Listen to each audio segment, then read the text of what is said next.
रात के 11:30 बज चुके हैं और कल सुबह जो है ना रैली है। हमारे साथी खड़े हुए हैं और जब तक ये तैयार नहीं हो जाता हम यहीं पर मौजूद हैं जी। और जैसे ही तैयार होगा हम हमारे नेताओं को सूचित करेंगे इस बारे में। ये जो है ना सामने आपको स्टेज दिखाई पड़ेगा। स्टेज यहाँ पर तैयार किया जा रहा है, साथ में पूरा पंडाल यहाँ पर तैयार किया जा रहा है। और ये आप वाटरप्रूफ जो आपको दिखाई पड़े आपके रैली स्थल पर मैं आपको दिखाई पड़ रहा हूँ पीछे। और पीछे मेरे जो है स्टेज है वो कांग्रेस की रैली का स्टेज है, जिसमें कल यहाँ पर सुबह 11:30 बजे राहुल गांधी जी आएंगे। और यहाँ इस तरफ से लेकर पूरा जो सेक्शन है ये रैली के लिए पूरी जगह निर्धारित की गई है।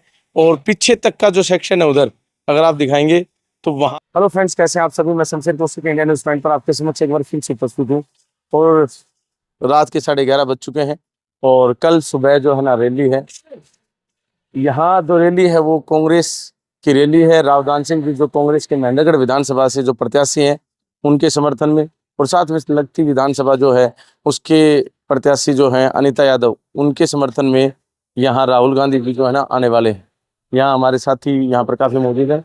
नरेश शेखावत जी जो इस काम की देख रेख भी कर रहे हैं और सतनाली से हैं, काफ़ी एक्टिव हैं, एक समर्पित कार्यकर्ता है। इनसे बातचीत करेंगे। कुछ और भी साथी हैं और पूरा ये है ना आपको दिखाएंगे। इधर जैसे स्टेज बन रहा है और रात भर यहाँ पर काम चल रहा है, सब आपको दिखाएंगे। आप बने रहिए हमारे साथ इंडिया न्यूज़ पॉइंट पर। जी भाई साहब, स्वागत है आपका इंडिया न्यूज़ पॉइंट पर। शमशेर जी बहुत बहुत धन्यवाद आपका यहाँ रैली स्थल पर आने के लिए। आप देख रहे होंगे चारों तरफ रैली की तैयारियां चल रही हैं बड़े जोरों शोरों से। सुबह 11 बजे राहुल गांधी जी और भूपेंद्र हुड्डा जी यहाँ पर आ रहे हैं। रावदान सिंह जी के चुनाव प्रचार की ये आखिरी सभा, और हम ये कह सकते हैं कि महेंद्रगढ़ की ये सबसे बड़ी रैली आज तक की होने जा रही है। पूरी रात तैयारियां चलेंगी और सुबह अगर आप 9 बजे देखने के लिए आएंगे तो ये बिल्कुल चारों तरफ आपको तैयार मंच मिलेगा और सारी की सारी तैयारियां बड़े युद्ध स्तर पर जारी की जा रही है। पूर्व सीएम हुड्डा भी आएंगे यहाँ पर? जी बिल्कुल, हुड्डा साहब भी यहाँ पहुंच रहे हैं कल सुबह और राहुल गांधी जी भी पहुंच रहे हैं। 11 बजे का टाइम बताया आपने? जी, रैली का टाइम जो है वो 11 बजे का है और कल बिल्कुल करेक्ट टाइम पर दोनों नेता यहाँ पर पहुंच जाएंगे। 12 बजे अगर हम देखें 11:30 बज चुके तो मतलब 12 घंटे के अंदर आ लिया आपको काम? 12 घंटे नहीं, लगभग 9 घंटे में हम इस पूरे रैली स्थल को तैयार करवा देंगे। अच्छा, हाँ, तो पूरी टीम लग रही है यहाँ पर? जी पूरी टीम लगी हुई है। आप देख रहे हो चारों तरफ सारे साथी खड़े हुए हैं और जब तक ये तैयार नहीं हो जाता हम यहीं पर मौजूद हैं जी। और जैसे ही तैयार होगा हम हमारे नेताओं को सूचित करेंगे इस बारे में, क्योंकि आपके लिए जो पूरा का पूरा रैली स्थल है वो तैयार कर दिया गया है। अच्छा, आप क्या मानते हैं कि किस प्रकार से महेंद्रगढ़ में आपकी बार अब की बार अगर बात करें चुनाव को लेके तो महेंद्रगढ़ी जनता ने मूड बना लिया है। इस बार रावदान सिंह जी को महेंद्रगढ़ की जनता 1 लाख वोटों से पार करेगी और लगभग हमारी जीत जो है वो 50,000 से ऊपर की जीत होगी, क्योंकि जनता को इस चीज का पता है। अगर बात करें विकास की तो महेंद्रगढ़ में सिर्फ 2009 से 2014 तक जो विकास कार्य हुए थे, हरियाणा बनने के बाद ना तो कभी पहले हुए 2009 से पहले और ना कभी 2014 के बाद हुए। बीच बीच में सभी पार्टियों की सरकारें रहीं, लेकिन महेंद्रगढ़ के बारे में किसी ने भी ध्यान नहीं दिया, हमेशा अछूता रहा।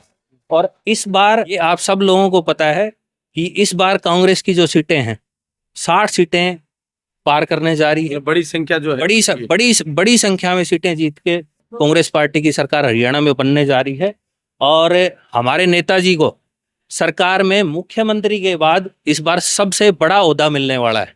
तो ये महेंद्रगढ़ जनता के लिए बड़ी खुशी की बात है। जो 2009 से 14 के जो विकास कार्य थे, इस बार उससे भी 3-4 गुना और ज्यादा हमें विकास कार्य देखने को मिलेंगे। तो डिप्टी सीएम बनने की उम्मीद है? बिल्कुल उम्मीद है, डिप्टी सीएम बनने की भी उम्मीद है। और साथ के साथ मैं आपको एक चीज और भी बता देता हूँ, सरकार में मुख्यमंत्री के बाद सबसे बड़ा पोर्टफोलियो रावदान सिंह जी के पास होगा। अभी पीछे दीपेंद्र हुड्डा जी आए थे सतनाली क्षेत्र में और उन्होंने वहां पर इस चीज के बारे में जनता को बता भी दिया था। तो अब तो काफी जोरों शोरों से तैयारियां चल रही हैं, जैसे अभी रैली की भी हो रही है, वैसे जनसभाएं भी हो रही हैं। किस प्रकार से देखते हैं जो चुनाव है वो किस प्रकार से जा रहा है? चुनाव बड़ा अच्छा जा रहा है हमारा। चारों तरफ जनता का बड़ा प्यार और बड़ा समर्थन नेताजी को मिल रहा है और रोजाना हमारे जो वोट है वो बढ़ते जा रहे हैं, जनता समझ चुकी है। और पीछे जो 10 साल में जो भाजपा का जो शासन रहा उससे जनता इतनी परेशान है। आज आप महेंद्रगढ़ हलके की ही अगर बात कर लें, किसी भी एरिया में चले जाएं, आपको कहीं पर भी विकास के नाम पर कुछ नहीं मिलेगा। यहाँ पर जो विकास हुआ वो 2009 से 14 के बीच में ही हुआ। चाहे वो बात है आपकी पाली में सेंट्रल यूनिवर्सिटी की, चाहे वो बात है अगर हम सतनाड़ी क्षेत्र की बात करें तो वहाँ पर government college, ITI, BDO office, Satnadi को सब डिवीजन बनाना, ये सारे के सारे काम राव दान सिंह जी ने करवाए। 2009 से 14 के बीच में करवाए। 14 के बाद 10 साल भाजपा की सरकार रही। 5 बार हमने भाजपा का विधायक भी यहाँ से चुन के भेजा और वो सरकार में मंत्री भी रहे, लेकिन एक भी सरकारी ईंट आपको पूरे हुई नहीं दिखेगी। तो इस बार जनता इस चीज के ऊपर पुरजोर तरीके से विचार कर रही है और जनता ये समझ चुकी है कि यहाँ अगर कोई विकास करा सकता है तो सिर्फ और सिर्फ राव दान सिंह जी करा सकते हैं। इस बार बहुत भारी बहुमत से राव दान सिंह जी को जिता के महेंद्रगढ़ हलके की जनता विधानसभा भेजने जा रही है। ये तो रही आपके पक्ष की बात। बाकी अगर बात करें विपक्ष की, तो विपक्ष में बहुत सारी पार्टियां, जिसमें राष्ट्रीय टिकट जो पार्टी है मेन, अगर बात करें बीजेपी की, तो बीजेपी ने टिकट काट करके किसी अन्य कार्यकर्ता को दे दी। फिर आम आदमी पार्टी भी है और इनेलो, बसपा, ये सभी पार्टी उम्मीदवार और भी बहुत है। आप बात कर रहे हैं बीजेपी के प्रत्याशी की, वैसे तो ये बीजेपी का अंदरूनी मामला है, वो जिसको चाहे उसको टिकट दे सकती है। लेकिन एक चीज हमें ध्यान रखनी होगी और यहाँ की जनता को भी पता है, यही जो बीजेपी के प्रत्याशी हैं पूर्व में जिला अध्यक्ष रहे। जब ये जिला अध्यक्ष रहे सरकार इनकी थी, लेकिन इन्होंने हल्के में कुछ भी नहीं कराया। साथ ही साथ ये जो प्रत्याशी हैं ये अपने गुरु की पीठ में खंजर घोंप के टिकट लेके आए। तो जो अपने गुरु का नहीं है वो जनता, हल्के की जनता का क्या होगा? तो जनता बखूबी इन सारी चीजों को समझती है और जानती है। आने वाले टाइम में आपने पिछली जो विधानसभा थी उसमें देखा होगा, अटेली से भी एक नए नवेले प्रत्याशी को टिकट दी थी। तो भाजपा को अच्छी तरीके से पता है जहां हमारे कैंडिडेट का विरोध हो रहा है, जहां सरकार का विरोध हो रहा है, वहां प्रत्याशी बदल के विरोध को शांत कर दो और वोट हासिल कर लो। लेकिन इस बार महेंद्रगढ़ की जनता इनके बहकाव में नहीं आने वाली। जनता भली भांति जानती है, यहाँ का वोटर बड़ा पढ़ा लिखा है और बड़ा समझदार है और इस बार वो विकास के नाम पर वोट देगा। जी, रैली के बारे में भी कुछ चर्चाएं थी आज की, रैली कैंसिल हो गई, पोस्टपोन हो गई। ये हमारे जो विरोधी दल हैं उनकी अफवाहें हैं कोरी, जिनमें कोई दम नहीं है। अब आप चारों तरफ रैली स्थल को देख सकते हैं, जो युद्ध स्तर पे जो हमारी यहाँ पे तैयारियां चल रही हैं और अगले 9 घंटे के अंदर पूरा का पूरा रैली के लिए ये मंडप और ये स्टेज तैयार कर दिया जाएगा। दोनों हमारे नेता यहाँ पर पहुंच रहे हैं कल सुबह 11 बजे जनता को संबोधित करने के लिए। तो वो जो भी चर्चाएं बाजार में गर्म हैं या हल्के में गर्म हैं, वो सिर्फ विरोधी पार्टियां गर्म कर रही हैं। हाँ, ये जरूर है कि विरोधी पार्टी के प्रत्याशी की जो कल महेंद्रगढ़ में रैली प्रस्तावित थी, उस रैली में जो भी वहां सेंटर के नेता आ रहे थे उनका सबका प्रोग्राम कैंसिल हो चुका है। आज कोई भी बीजेपी का सीनियर लीडर महेंद्रगढ़ आके जनसभा करने को तैयार नहीं है। उसका कारण मैं आपको बता दूं, क्योंकि पूरी बीजेपी को पता है कि महेंद्रगढ़ सीट वो हार चुके हैं। इसलिए इस हार का सहरा कोई भी नेता अपने सिर बांधने को तैयार नहीं है। ना हमारे यहाँ के सांसद ने यहाँ कोई बड़ी जनसभा करी, ना हमारे जो पड़ोसी गुड़गांव के जो सांसद हैं उनकी कोई सभा हुई, और ना ही हरियाणा स्तर का कोई नेता या कोई सेंट्रल लीडरशिप का उनका कोई नेता यहाँ महेंद्रगढ़ आके जनसभा करने को तैयार है। जी, आप सतनाड़ी क्षेत्र से आते हैं, सतनाड़ी से ही हैं जी। और चर्चाएं रहती हैं कि सतनाड़ी में राव दान सिंह जी कमजोर है, इस पर क्या कहेंगे? मैं शमशेर जी आपको बता दूं कि इस बार जो सतनाड़ी क्षेत्र है, जो पहाड़ से दूसरी तरफ जो पड़ता है, वहां पर आपके 20 से 22 गांव इस बार महेंद्रगढ़ हलके में अगर राव दान सिंह जी को सबसे बड़ी लीड अगर कहीं से मिलेगी तो वो उसी क्षेत्र से मिलने जा रही है। क्योंकि उस क्षेत्र को ये पता है 1966 में जब हरियाणा बना तो पहले वो जो सतनाड़ी क्षेत्र है वो लोहारू विधानसभा का हिस्सा था।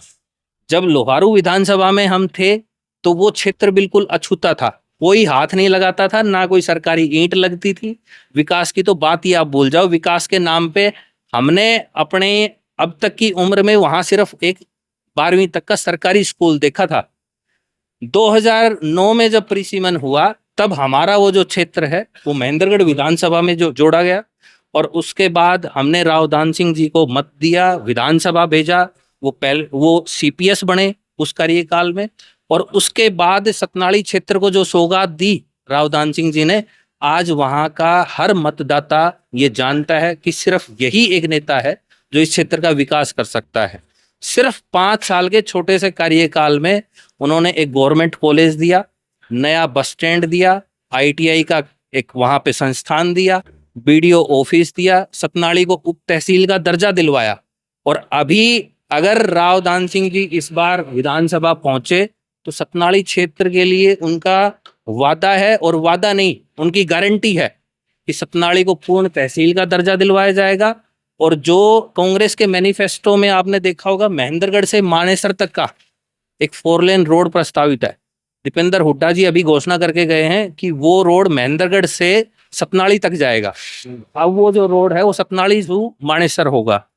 तीसरी जो सबसे बड़ी बात इस बार नेताजी ने क्षेत्रवासियों को जो कही है कि सतनाली को तहसील का दर्जा दिलवाने के साथ साथ सतनाली से सेंट्रल यूनिवर्सिटी पाली तक एक सीधा रोड बनवाया जाएगा, ताकि वहां से जो बच्चे पढ़ने के लिए सेंट्रल यूनिवर्सिटी आ रहे हैं उनको किसी तरह की दिक्कत या समस्या का सामना ना करना पड़े, दूरी कम हो उनकी। जी।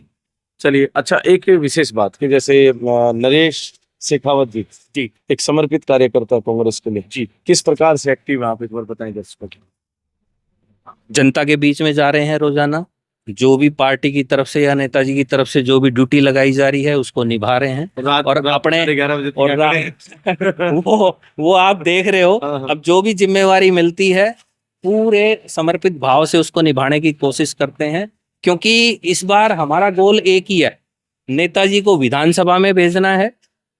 क्योंकि सरकार में इस बार मुख्यमंत्री के बाद सबसे बड़ा ओहदा राव दान सिंह जी के पास होगा, और ये हमारा कोई पर्सनल एजेंडा नहीं है, क्षेत्र की जनता के विकास और भले की बात है, ताकि अगर उनके पास बड़ा ओहदा होगा तो जो सौगात वो महेंद्रगढ़ को देना चाहते हैं वो सारी की सारी दिलवा पाएंगे।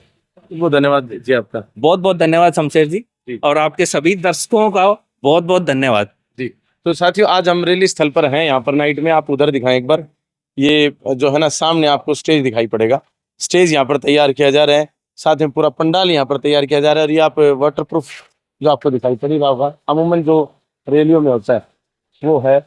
और खास तौर पर बात यह है कि रात भर यहाँ पर काम चलने वाला है।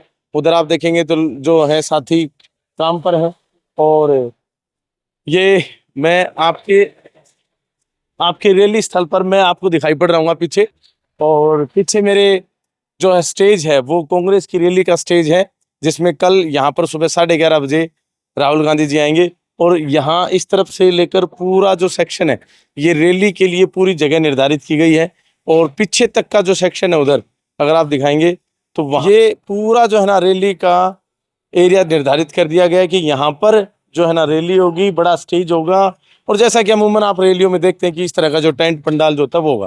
बाकी साथियों, रात 11:30 बजे के बाद हमने कवरेज किया, अभी 11:45 होने को आ गए हैं।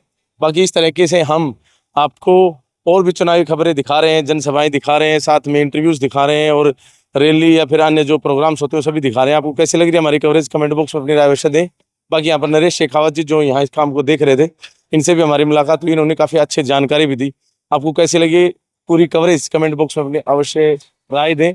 बाकी महेंद्रगढ़ विधानसभा में कौन रहेगा अग्रणी, ये भी अवश्य लिखें। और नरेश शेखावत जी के बारे में क्या कहेंगे, राव दान सिंह जी के बारे में क्या कहेंगे, राहुल गांधी जी के बारे में क्या कहेंगे, भूपेंद्र सिंह हुड्डा जो पूर्व सीएम है उनके बारे में क्या कहेंगे, अवश्य लिखें। और इंडिया न्यूज़ पॉइंट को इतना प्यार देने के लिए दिल की गहराई से बहुत बहुत धन्यवाद। जय हिंद, जय भारत।